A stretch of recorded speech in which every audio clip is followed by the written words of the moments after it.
If you think this time is different, and you feel that in your bones, perhaps your intuition is telling you it detects a pattern that's converging on something.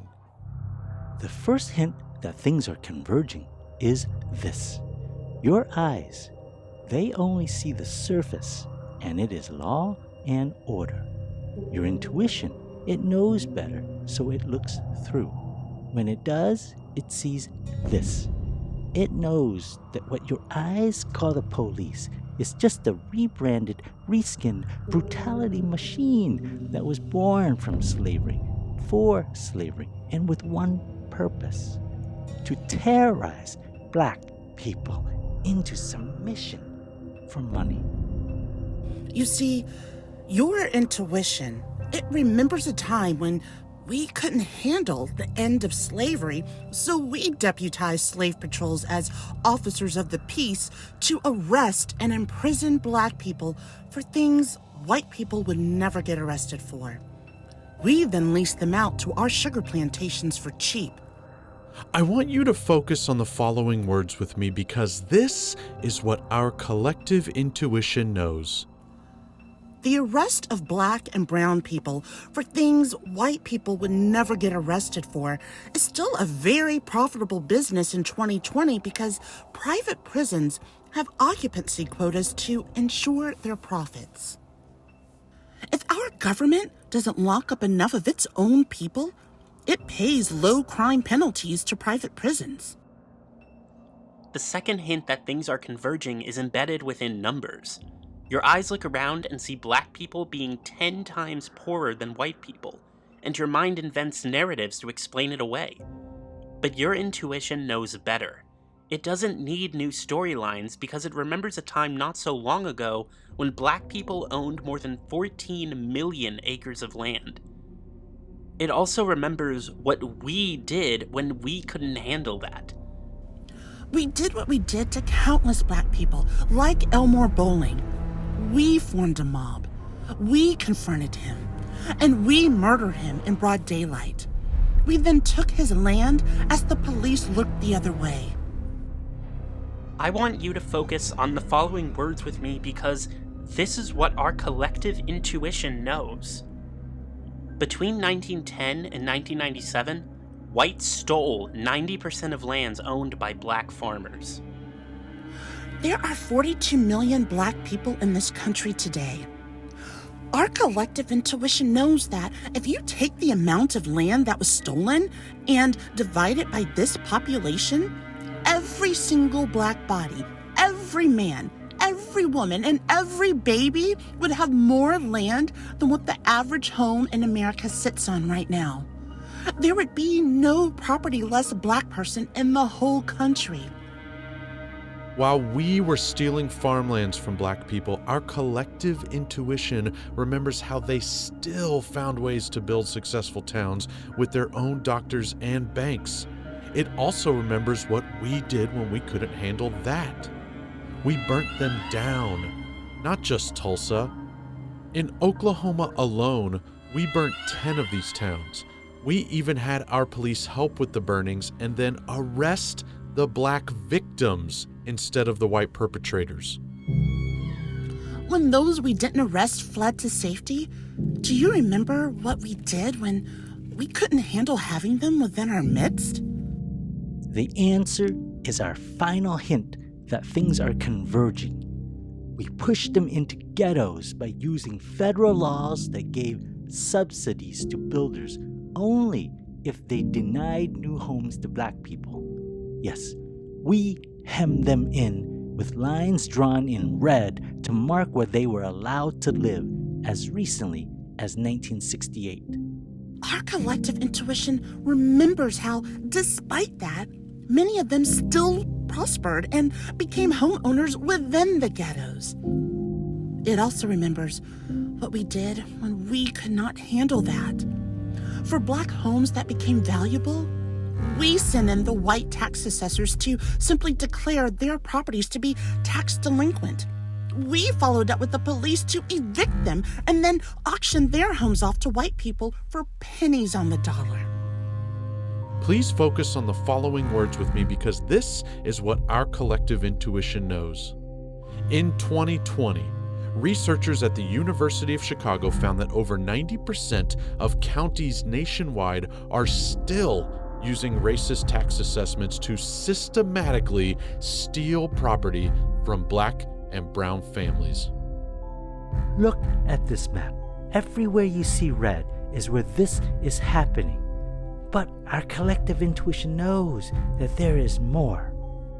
It knows about our judges and police departments, how they want more money and figured out that Black people are less likely to dispute traffic tickets, how they get together with city managers to target Blacks with phony tickets, and then when they refuse to pay, how we slap them with excessive late fines hoping that they would refuse to pay that too. That way, when their penalty gets big enough, we garnish their wages. Please focus on the following words with me because this is what our collective intuition knows. An analysis of 9,000 cities in 2017 found that Black people are being systematically preyed upon by their own cities, where the police are serving as collection agencies instead of law enforcement entities. I can't even name 100 cities, let alone 9,000. From the end of slavery until now, one constancy has been the state-sponsored predation of Black people, and our predator of choice to sick on our fellow Black Americans has been our police. Our history is full of it, but our present is also filled with it. The continued relentless pursuit of Black people for money under the pretense of justice and the guise of law and order. First, by terrorizing them with bogus arrests, and then using tax assessors and the police to steal their wealth, all while we kept hemming them in. But by hemming them in, we may have accidentally concentrated them in just the right places so that, mathematically, 3 tiny neighborhoods contain the only people in the entire nation that can single-handedly swing this upcoming election. This convergence is so unlikely, it has never happened in our country's entire history. So few Black people have never held this much power over who the next president will be. If they vote, these Black neighborhoods hold the power to rid us of this Trump fiasco we have in our hands. But why should they? When has the Democratic establishment really been on their side? Please focus on the following words with me, because this is what our collective intuition knows. Authorities issued a report in 1922 that found systemic discrimination and racism within the police force and called for accountability and reform. That was almost 100 years ago. Similar investigations have reported the same conclusions, again in 1935, 1943, 1968, and 2015. These reports were shelved, buried, and largely ignored by the political establishment. Things didn't even change under Obama. How can we expect any Black person to believe things will improve under Biden? Leave it to Biden. He'll take us for granted, and we will repeat 2016. Leave it to society, and it will ignore us, and we will repeat history from the time of slavery to the present. So, Biden, it really shouldn't be our job, and to be honest, given your track record with the Black community, we're not convinced you're the best person for the job. But, given the circumstances, we're going to help you and tell you exactly how you can win this election. Listen to us. Come and hear us. Then tell us exactly how your vision for America will put a stop to our predation. Make it concrete. Make it actionable. Put it in writing.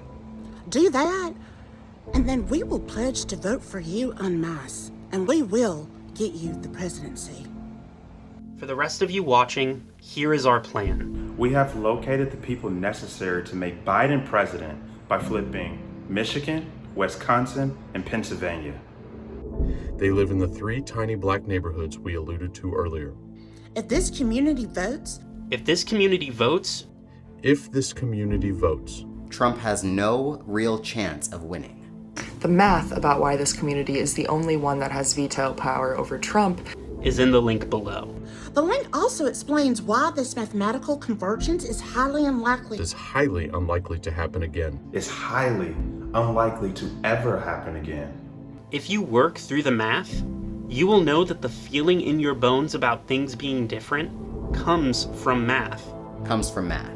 And the math says things are different now. Things are different now. Things are different now.